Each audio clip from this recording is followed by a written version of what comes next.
Students, welcome back to online classes.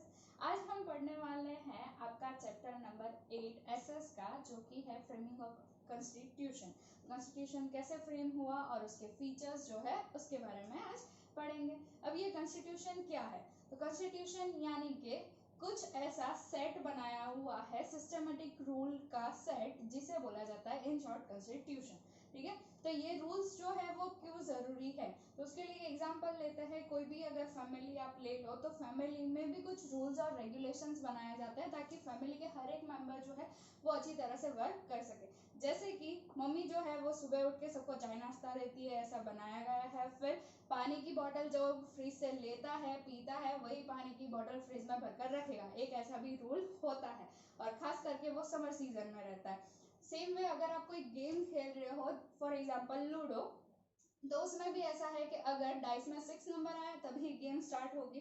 तो ये सारे रूल्स इसी हिसाब से बनाए ताकि हम लोग की जो चीजें हैं वो आसानी हो जाए। और इसीलिए हमारे इंडिया में भी कॉन्स्टिट्यूशन बनाया गया कि हम जो है वो इंडिया को अच्छी तरीके से उस पर रूल कर सके, मतलब उसे जो वर्क है वो हो सके, इसीलिए ये कॉन्स्टिट्यूशन बनाया गया था। हमें पता है कि हमारे ऊपर ब्रिटिशर्स रूल करके गए, तो जब वो रूल कर रहे थे उस टाइम पर उनके हिसाब से सारा वर्क चलता था। अब हमारे इंडिपेंडेंस के बाद हमें वो जब उन्होंने हैंड ओवर कर दिया, तो उसके बाद हमारी कंट्री कैसे वर्क करेगी, तो उसके लिए कुछ ना कुछ रूल्स और रेगुलेशंस होने चाहिए। तो वो रूल्स और रेगुलेशन बनाया, उसे बोला जाता है वो पूरा सेट, यानी कि हमारा कॉन्स्टिट्यूशन। अब समझ गए? तो हम अब बुक के हिसाब से समझते हैं, जहां पर यहाँ मीनिंग है कि any systematic collection of rules designed to govern a country's regime is known as constitution। यानी कि कंट्री को चलाने के लिए जो सेट ऑफ रूल बनाए गए, सिस्टमेटिक रूल, उसे बोला जाता है कॉन्स्टिट्यूशन। कॉन्स्टिट्यूशन जो है उसे बोला जाएगा लाइव और बेसिक डॉक्यूमेंट। तो क्यों इसे लाइव और बेसिक डॉक्यूमेंट बोला जाता है, ऐसा क्वेश्चन आता है, तो उसे एक्सप्लेन करने के लिए ये पॉइंट्स जो है वो लिखने हैं। पहला पॉइंट ये है कि ये बेसिक और मोस्ट इंपॉर्टेंट डॉक्यूमेंट है। क्यों बेसिक और मोस्ट इंपॉर्टेंट डॉक्यूमेंट है? तो मैंने जैसे स्टार्टिंग में बताया कि ये पूरा कॉन्स्टिट्यूशन बनाया है, रूल्स बनाए जिससे कंट्री जो है वो इजीली वर्क कर सके।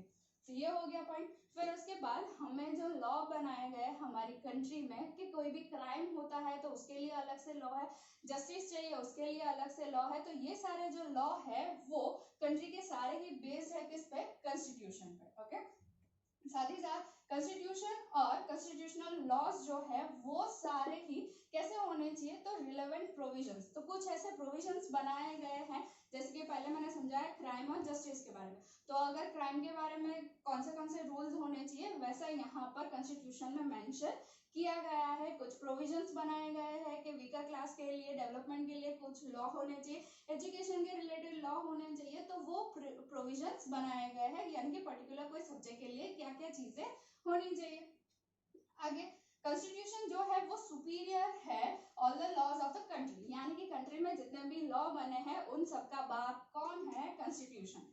तो जैसे कि लॉ जो है वो कॉन्स्टिट्यूशन के ऊपर से ही बना, यानी कि वो बेस्ड है, तो उनका मतलब वो मेनली किसके ऊपर बेस्ड है? कॉन्स्टिट्यूशन पर। इसीलिए ऐसा बोला जाता है constitution is the superior to all the laws of the country. आगे, इसमें कौन कौन सी चीजें इन्वॉल्व होती है और पीरियडिकली उसमें चेंज भी आते हैं। तो पब्लिक के लिए कॉन्स्टिट्यूशन बनाया गया, तो पब्लिक के इंटरेस्ट जो है उनका डेवलपमेंट कैसे होना चाहिए, वो सारी चीजों को ध्यान में रखते हुए हमारे कॉन्स्टिट्यूशन में पीरियडिकली चेंज आते रहते हैं। यानी कि टाइम टू टाइम अगर ऐसा लगे कि पुराने लॉ जो है वो अब हमारे लिए उतने प्रॉपर नहीं है, उसमें कुछ चेंजेस लाने चाहिए, तो कॉन्स्टिट्यूशन में चेंजेस आते रहते हैं। तो ये है, that's why Constitution is known as a live and a basic document। इतना एक्सप्लेन करना रहेगा। अब Constitution जो है वो कैसे बना, उसके बारे में उसकी थोड़ी हिस्ट्री जानते हैं। तो हमें पता है कि 25 मार्च 1946 के दिन हमें हमारे कंट्री का जो भी था गवर्न करने की, वो सारी रिस्पॉन्सिबिलिटी हमें हैंड ओवर की गई थी, यानी कि हमारी ड्यूटी हमें हैंड ओवर कर दी थी कि अब इंडिया फ्री हो चुका है, आप उसके लिए अपने हिसाब से सारे जो रूल्स हैं वो बना सकते हैं। तो रूल्स बनाने के लिए एक कॉन्स्टिट्यूशन असेंबली जो है वो बनाई गई, कॉन्स्टिट्यूएंट असेंबली, और जिसमें 385 मेंबर्स थे, मेल और फीमेल। साथ ही साथ ऐसा था कि वहां पर हर एक जो सेक्टर है उसके मेंबर्स लिए गए थे, हर एक स्टेट के मेंबर्स लिए गए थे, और जो हर एक लैंग्वेज जानते थे यानी कि डिफरेंट डिफरेंट लैंग्वेज जानने वाले, साथ ही साथ एक्सपर्ट जो थे उन सबको लिया गया था, ताकि ये एक बार कॉन्स्टिट्यूशन जब बन जाए तो किसी को ऐसा ना हो कि हमारे लिए कुछ नहीं किया। तो डिफरेंट डिफरेंट फील्ड से ऐसे ही सारे 385 मेंबर्स को चूज किया गया था, जिसमें सरदार वल्लभ भाई पटेल, HP मोदी, जवाहरलाल नेहरू, मौलाना अब्दुल कलाम आजाद। तो ये जो है वो सारे मैन, और साथ ही साथ वुमेन भी थी, तो वो थे सरोजिनी नायडू और विजय लक्ष्मी पंडित। ओके, और उनके अलावा भी बहुत सारे लोग थे, पर मैंने यहाँ पर थोड़े नाम लिखे हैं, आप धीरे धीरे वो सारे याद करने हैं। अब ये जो कॉन्स्टिट्यूएंट असेंबली थी उसके प्रेसिडेंट थे डॉक्टर राजेंद्र प्रसाद, और ये पूरी जो असेंबली है उसकी चेयरमैनशिप थी डॉक्टर भीमराव अंबेडकर के पास। ओके, तो ये पूरी असेंबली ने वर्क किया और एक ऐसा कॉन्स्टिट्यूशन बनाया। कॉन्स्टिट्यूशन जब वो बना रहे थे तो उन्हें डिफरेंट डिफरेंट जो कंट्रीज है उसके कॉन्स्टिट्यूशन को रीड किया और देखा कि कौन सी कंट्री में किस हिसाब से कॉन्स्टिट्यूशन जो है वो बनाया गया है, वो लोग कैसे वर्क करते हैं। तो उनमें से कुछ ना कुछ चीजें उन्होंने ली और फिर हमारा कॉन्स्टिट्यूशन फ्रेम किया, और असेंबली में उन्होंने दिया 26 नवंबर 1949। ये पूरा फॉर्मेशन होने के बाद हमारी असेंबली से पास हुआ 26 जनवरी 1950 के दिन। इसीलिए 26 जनवरी जो है वो हम सेलिब्रेट करते हैं एज अ रिपब्लिक डे, क्योंकि ये दिन है 26 जनवरी 1950, उसी दिन हमारे इंडिया को रिपब्लिक इंडिया बोला गया। तो यानी कि ये उसी दिन हमें रिपब्लिकेशन मिला, इसीलिए वो डे है रिपब्लिक डे की तरह सेलिब्रेट किया जाता है। अब आगे बढ़ते हैं। हमारे कॉन्स्टिट्यूशन में 295 आर्टिकल्स थे और 8 अपेंडिक्स थे, जिसे शेड्यूल भी बोला जाता है। अब ये जब फ्रेम हुआ उस टाइम पर थे, उसके बाद उसमें थोड़े चेंज आए और बन गए 395 आर्टिकल्स और 9 अपेंडिक्स। ये जो है इंफॉर्मेशन वो आपकी टेक्स्ट बुक के हिसाब से है, ये बहुत ही पुरानी इंफॉर्मेशन है, अभी ऑलमोस्ट 455 है आर्टिकल्स। तो अगर आपको पूछा जाए कि चेंजेस के बाद कितने आर्टिकल्स है और कितने अपेंडिक्स, तो आपको टेक्स्ट बुक के हिसाब से यही इंफॉर्मेशन लिखनी है, 395 और 9। ओके, अब आगे बढ़ते हैं। हमारे कॉन्स्टिट्यूशन में 4 लाइन्स जो है उसे नेशनल एम्बलम बोला गया है। आपने देखा होगा हर एक जो करेंसी नोट है वहां पर भी होता है। साथ ही साथ हमारा नेशनल स्लोगन दिया गया है सत्यमेव जयते, यानी कि ट्रूथ विल ऑलवेज विन। ये सारी चीजें हमें दी गई।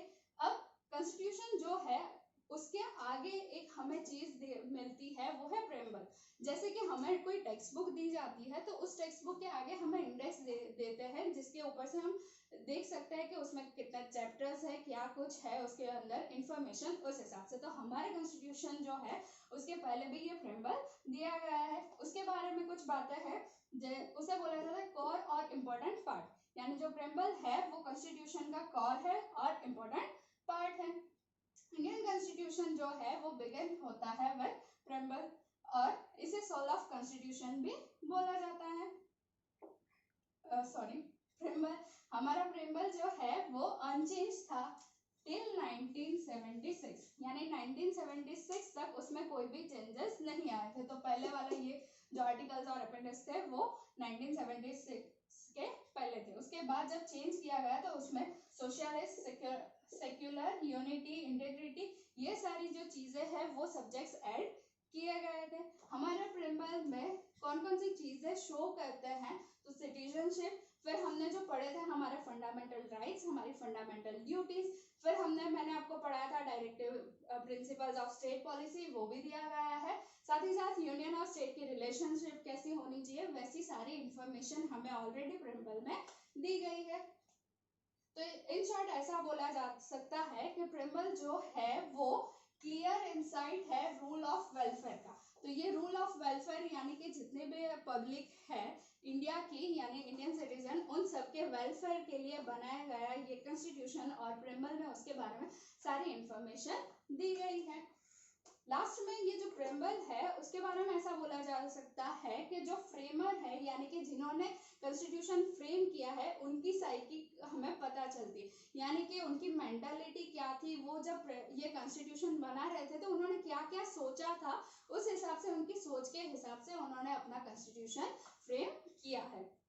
इसके आगे के पार्ट में हम देखेंगे कि प्रिम्बल के पिलर्स कौन से हैं और उसके बारे में डिटेल इंफॉर्मेशन, साथ ही साथ जानेंगे कि हमारे कॉन्स्टिट्यूशन के बारे में और नई चीजें, उनके बारे में कुछ फैक्ट्स है वो भी। तो जल्द ही मिलेंगे एक और नए वीडियो के साथ। Till then bye.